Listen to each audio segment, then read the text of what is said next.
क्या हाल चाल है, ठीक है ना। आइए ना आपको एक नया कहानी सुनाते हैं। ये कहानी हमें हमारे सब्सक्राइबर ने बताया है और आप सभी के सामने हम शेयर करेंगे।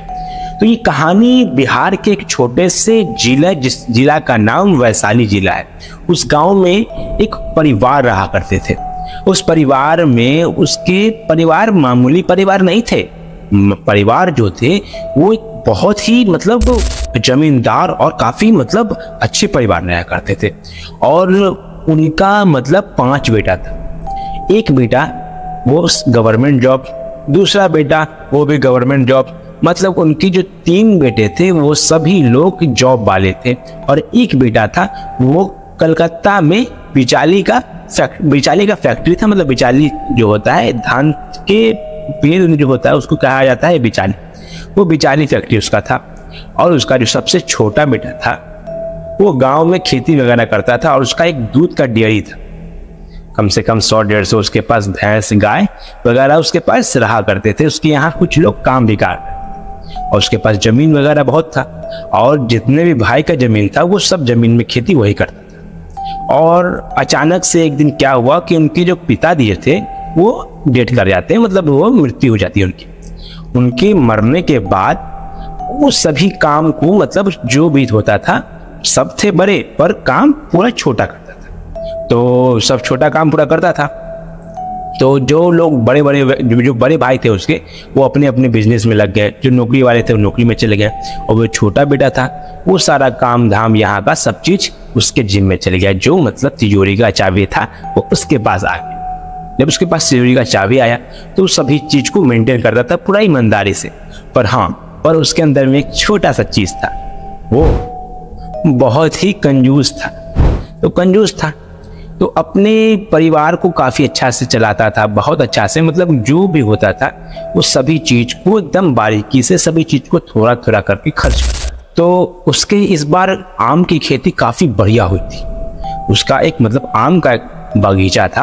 एक बगीचा नहीं, मान लीजिए बहुत ही ज्यादा बगीचा था। उस बगीचा में उसका आम का पेड़ था। वो 1-2 पेड़ नहीं, कम से कम सैकड़ों पेड़ उसके बगीचे में लगे हुए थे। तो उसने मन बना लिया कि इस बार की आम की खेती जो होगी, इस बार की आम की खेती मैं ही करूंगा। क्योंकि अगर दूसरे आदमी को अगर मैं देता हूं तो वो इसमें से तो 1-2 निकाल लेंगे। ये तो भाई नियम कहता है, अगर आप दूसरे व्यक्ति को देते हैं तो वो अपने लिए खाने के लिए या किसी के लिए भी वो ले जाएगा, चाहे उस चीज का अगोरिया देना पड़ेगा। अगोरिया इसको कहते हैं जिसमें उसको देखभाल किया है तो उसको तो कुछ पैसा देना ही पड़ेगा। इसी की वजह से वो जो कंजूस था जिसका नाम था शरण सिंह जो था बहुत ही ज्यादा बड़ा कंजूस था। जो सबसे छोटा बेटा था और सबसे छोटा भाई था वो काफी बड़ा कंजूस था। बोला कि अरे हम उसको देंगे जो पैसा, वही पैसा को बचा लेंगे तो हमारा ही वो उतना हो जाएगा। इससे अच्छा है ना नहीं देते हैं, हम ही सब चीज कर लेते हैं। तो उसके बाद क्या था, वो किसी को नहीं दिया, खुद ब खुद जाके अपना ही खेती करता था। सब चीज वो खुद अकेले ही करता था। तो इस बार आम का खेती जितना था वो आम में दवाई देना, खाद पटाना, सब चीज टोटल काम वो खुद करता था। तो इस बार की आम की खेती पूरे जिले भर में, पूरे गांव में सबसे अच्छा खेती किसी का हुआ था तो वही शरण सिंह का हुआ था। शरण सिंह इस बार तो काफी खुश था, पर एक चीज उसको काफी ज्यादा परेशान करती थी। वो चीज ये थी कि उसका जब बड़ा हो गया, कुछ फल जब उसके पेड़ों में लग गए तो गांव के बदमाश बच्चे लोग उसके पेड़ में से आम को चुरा लेते थे। हर रात को चुरा लेते थे।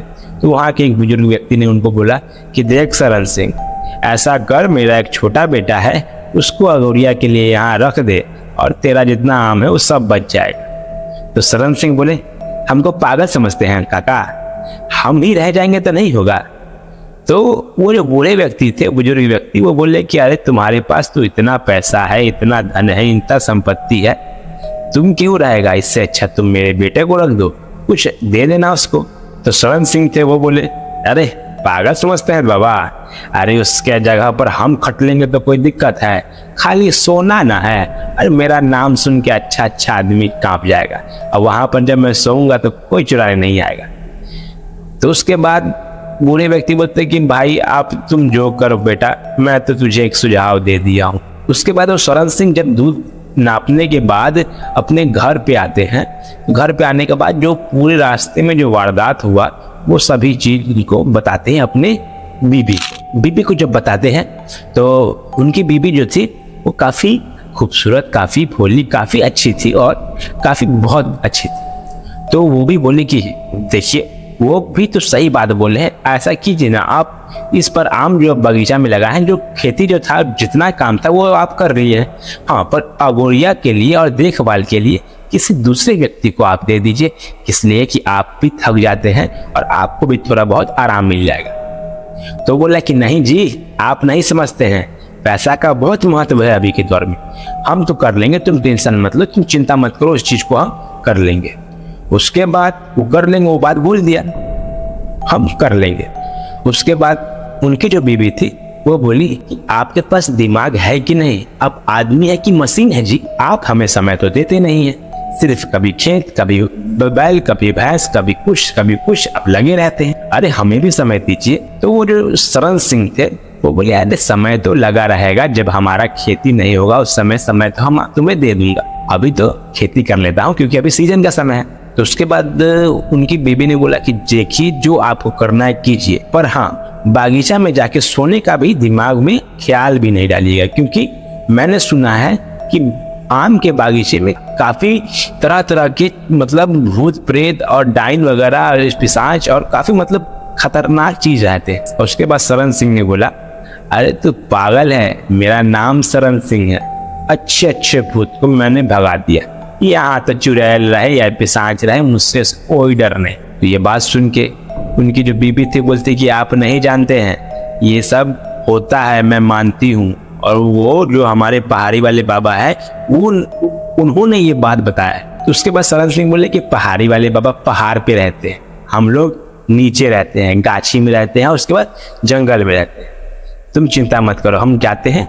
और सुनो, हमारा खाना जो है इस मोटरी में बंद कर दो और मैं जाके वहाँ कुछ खा लूंगा और रात भर वहाँ पे जागूंगा, फिर से सुबह यहाँ पे आ जाऊंगा। तो ये बात सुन के उनकी बीबी थोड़ी सी चिंतित हुई और बोली कि देखिए, आप जा रहे हैं, ठीक है जाइए, पर थोड़ा अपना ख्याल रखिएगा। तो बोला कि अरे मेरी जान, मैं अपना ख्याल भी रखूंगा, तुम्हारा भी ख्याल। तो ये बात सुन के उनकी बीवी थोड़ा सा शर्माई और उसके बाद वो चले गए घर में, और शरण सिंह हाथ में एक लाठी और उसी हाथ में लालटेन और हाथ में गठरी, जो रोटी वगैरह सब्जी जो खाना वगैरह रखे हुए थे, वो लेके अपने धीरे धीरे वो चलते जब वो रास्ता एग्जैक्ट अपने गाछ में पहुंच गए, आम के बागीचे में जब पहुंच गए, पहुंचने के बाद कुछ देर तक, जब 10 बजे वो पहुंचे, 10 बजे पहुंचने के बाद 11-12 बजे तक वो निगरानी की। उसके बाद सोचे कि अब तो कौन आएगा, अब तो कोई आ नहीं सकता, चलो कुछ थोड़ा देर के लिए आराम कर लेते। जब वो आराम करने गए, जब उनकी जैसे ही आंख लगी, उसी समय एकदम ठंडी हवा उनके सर से एकदम जा रही थी। तो उनके मन में एकदम बेचैनी हो गई, वो खुद ब खुद मतलब उठ गए। जब वो उठे तो देखी कि कुछ साया टाइप में उधर से आ रहा है।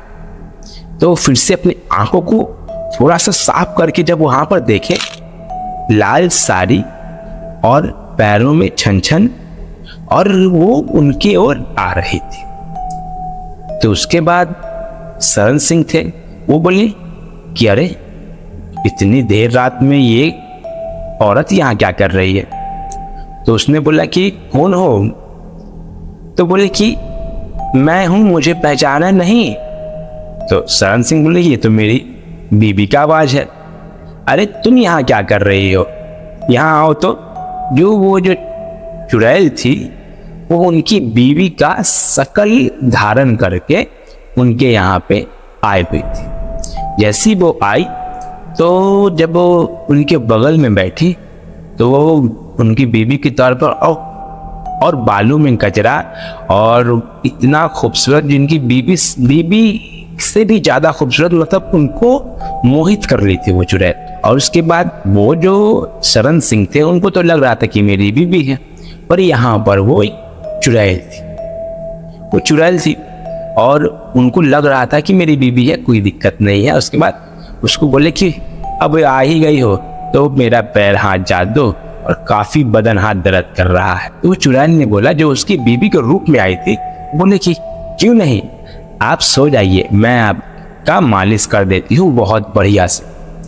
तो उसके बाद जब वो सो गए तो उसका पूरा बदन बढ़िया से खून से उसका बदन को बढ़िया से मालिश कर दिया गया, पूरे खून से उसके बदन का मालिश कर दिया गया, वो भी एकदम गंदा खून से उसका मालिश कर दिया गया।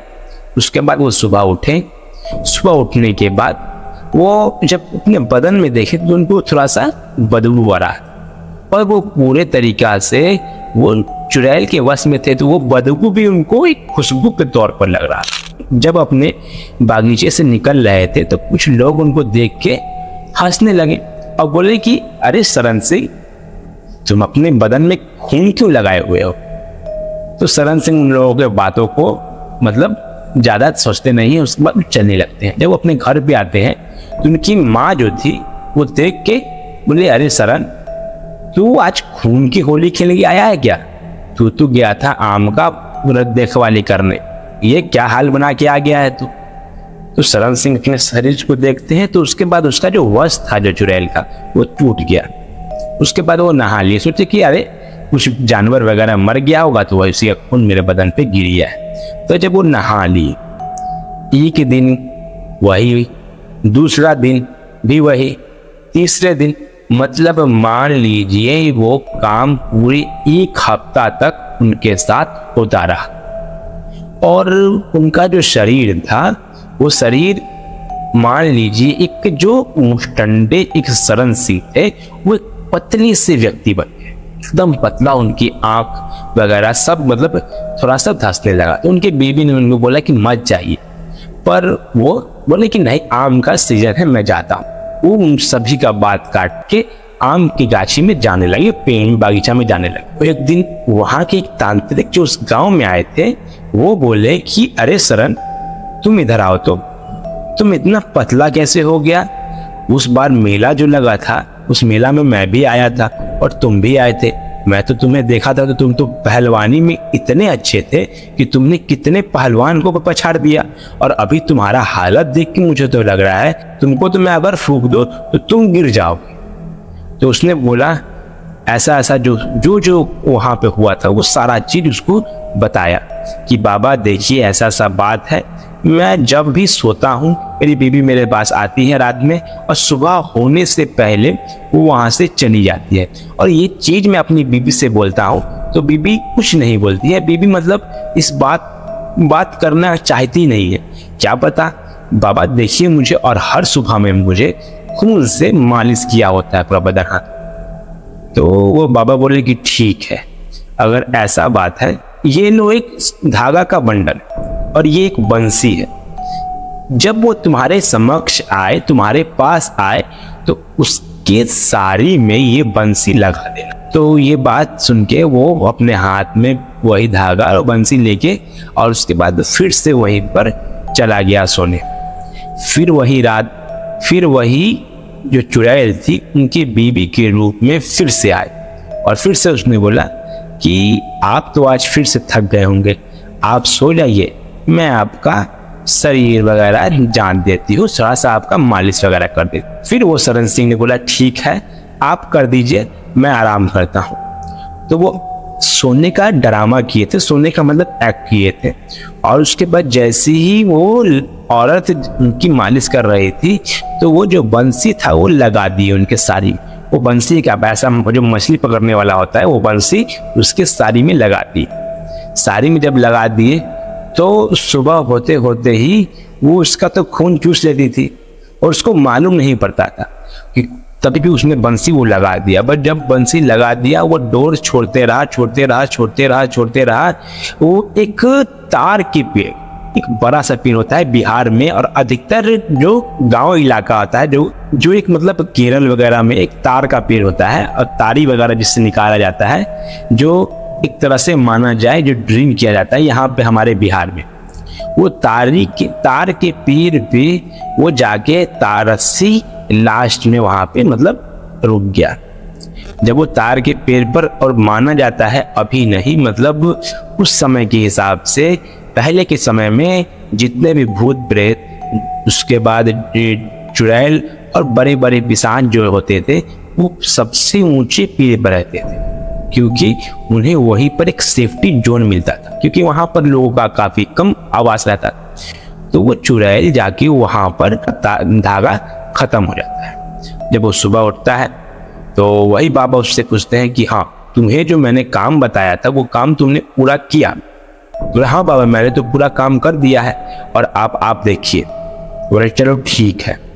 उसके बाद वो जो पेड़ पर चढ़ने वाले एक व्यक्ति को, जो पेड़ पर काफी माहिर था चढ़ने में, तो उनको बुलाया गया और बोला गया कि तुम इस पेड़ पे चढ़ो। जब उस पेड़ पर जब वो चढ़ा तो वहां पर देखा कि एक इंसान का हड्डी और उसका कंकाल उस पर रखा हुआ है, उसके ऊपर रखा हुआ है। तो वो कैसे भी करके वो डरते हुए सुबह में, क्योंकि चुड़ैल का कुछ चलता नहीं था, क्योंकि वो जो बाबा थे उसे एक तावीज दिए हुए थे कि तुम्हें कुछ नहीं होगा। तो वो पेड़ पर चढ़ने वाले व्यक्ति चढ़े और उसके बाद वहां से जो उसका जो हड्डी वगैरह जो होता है वो जमीन में लाया गया। उसके बाद वो जो बाबा थे, जो तांत्रिक थे, कुछ मंत्रों का जाप किए और उसके बाद जो अग्नि कुंड में उसको डाल दिए। जब अग्नि कुंड में डाला गया तो उस हड्डी से आवाज आता है कि मुझे मत मारो, मुझे मत मारो। और उसके बाद वो जो तांत्रिक थे वो बोले कि तुम जो इस व्यक्ति का जो खून हर बार चूसती हो, तुम्हें कुछ शर्म नहीं लगता है? तो वो जो चुड़ैल थी वो बोल रही थी कि मुझे शर्म किस लिए लगेगा, मैं तो एक चुड़ैल हूं, मुझे कोई चीज का शर्म नहीं लगता है। और उसके बाद वो जो तांत्रिक थे उसको पूरा उसी आग में रख के पूरा तरीका से जला देते हैं और उसका भस्म कर देते हैं। उसके बाद उस राख को अपने ही एक बोतल में रख के और गंगा में फेंक देते हैं। और वो जो सरल सिंह थे समझ गए थे कि कभी भी कोई भी काम कभी भी सोच समझ के किया जाता है। उसके बाद सरल सिंह काफी सोचने लगे, दूसरों का बात सुनने लगे और उसके बाद अपने खेतों में से सभी गरीबों को कुछ कुछ दान करने लगे। और ये कहानी एक रियल घटना है, ये हमें हमारे एक सब्सक्राइबर ने भेजा है। और हमारी वीडियो को लाइक करें, चैनल को सब्सक्राइब करें और वीडियो को शेयर करें। और ऐसे ही इंटरेस्टिंग हॉरर स्टोरी हम आप सभी के बीच में लाते रहेंगे। अगर आप सभी के पास अगर कोई ऐसा हॉरर स्टोरी है तो हमें यहाँ पर जो नंबर दिखाई दे रहा है आप यहाँ पर सेंड कर सकते हैं, या हमसे कांटेक्ट करके हमसे बात करके आप हमें अपनी कहानी या अपनी हॉरर कहानी हमें सुना सकते हैं। तो मिलते हैं आपको हम नई वीडियो में। जय हिंद, जय भारत।